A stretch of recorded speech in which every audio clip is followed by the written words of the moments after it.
They knew they were doing the same thing that their scientists were doing, ripping up the melanin, tearing it apart, taking away its homogeneity, its oneness, and its unified form of the world, and fragmenting it into all these different tribal mentalities that separate us one from the other, have us fighting one another, just like he's been doing. So he's ripped up not only us from the earth and from our places where we were indigenous to, he's ripped up our consciousness. He's torn melanin into shreds.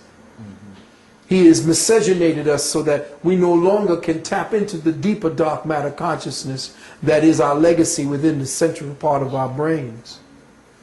So when you have that richer part of ourselves being torn apart, he attacks melanin through the food he puts into our communities. He attacks our DNA genius and what is to come, how we may lead the planet back into its righteous trajectory towards the consciousness, the creative consciousness. He tears that up with the food that we eat, the juices, the kinds of things he puts into our community.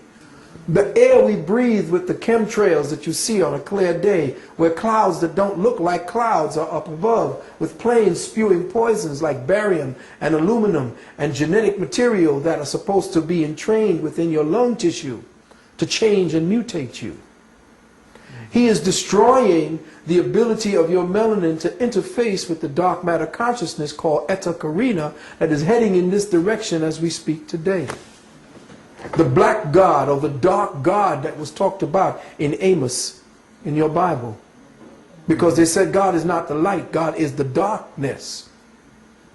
They said the darkness was existence, and from the darkness came the light.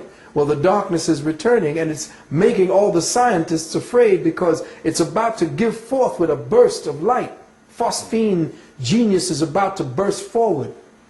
And they say that once it happens, the skies of our solar system, our galaxy, will not see any blackness for a period of 7 days.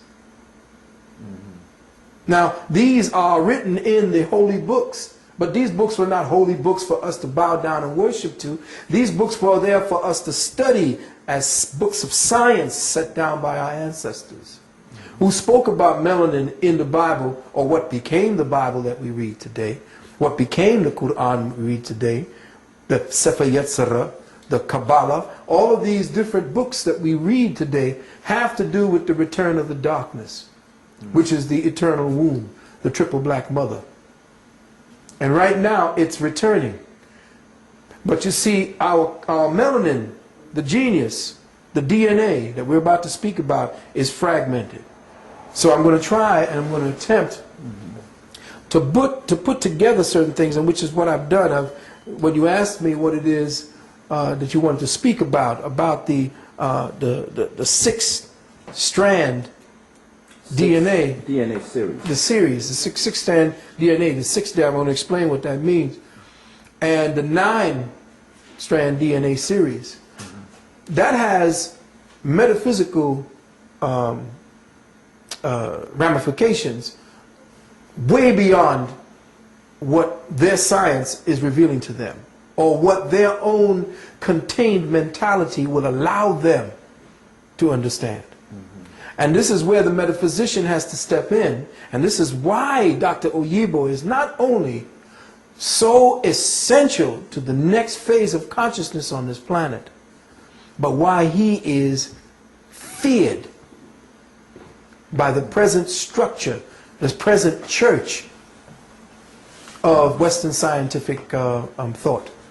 So in listening to what it is that you wanted to speak about and hear is global distribution of the DNA series, this is nothing new.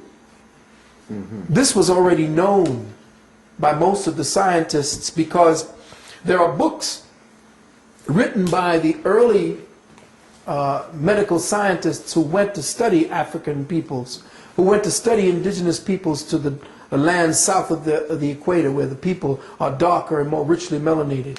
And they wrote a series of medical books attesting to the difference between melanated peoples and white peoples.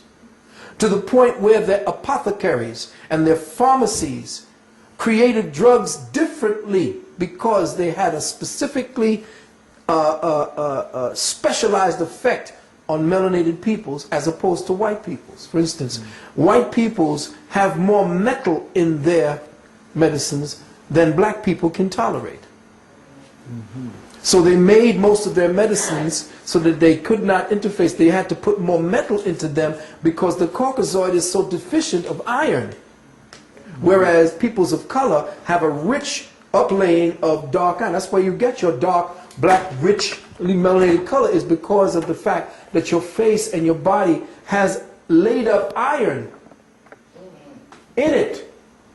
But to see, the problem is you are like a earth without the plants and the soil and the flowers that grow from it. In other words, back in the days when you had a dark, rich, black earth color, you gave off a greenish, bluish hue.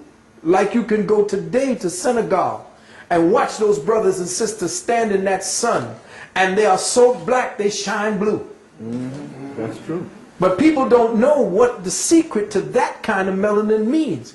And it means that there are times when our people, moving through consciousness as the true earth creatures, that at times when we were in the sun, or when we would think a certain emotional thought, one of the chakras would tell us immediately where your thoughts were focused, and you would vibrate that particular color in accordance with your emotions. That's because you were in tune and your melanin was not disjointed and fragmented. It was connected directly to the interlacing conduits that connected directly to your nervous system. And that nervous system, through its own conduits, connected directly to the etheric body that you had, which is called the breath form, which you commonly call the soul. So your soul, through the nerve estuaries and the electromagnetic wiring in your body, connected you directly to your skin.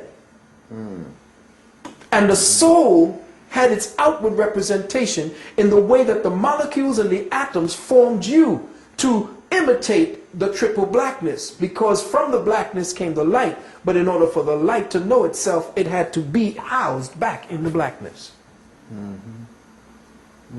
You see. So what happens now, we don't understand what color is. We don't understand the science of melanin, what I call dark matter consciousness. And in thus doing it, we do things unconsciously in the spirit. That's why religion is such a, how do I say this? Such a deep, intoxicating, and addicting substance to dark folks. That is the number one place where they can defer and deter the consciousness of black people by setting up a structure to intercept the true spirit. And the one structure that intercepts the true spirit is religion. The dogma of religion are to take us away from actually interfacing with the true voice of God that will tell you the name of the Creator, because your DNA is linked to your melanin, and your melanin to the pigments on your skin. And that's how you had all these different names for God. Not Jesus. You didn't have these names like Allah. You didn't have all these names. These names came and were fostered upon you because you had names like Unkulunkulu. That was the sound of the cosmic resonance of the drums. And the way Most High spoke to you, so you spoke back the name that was given to you directly. You didn't need a second-hand interpreter to give you a name for God. God already gave you its name wherever you were on the planet, because the name that you called God where you were on this planet was the harmonic frequency necessary to keep the balance of the overall planet in place. So when this Caucasoid came around and began ripping up all of your religious sounds and your music and the way you spoke directly to the Creator, It ripped up and tore apart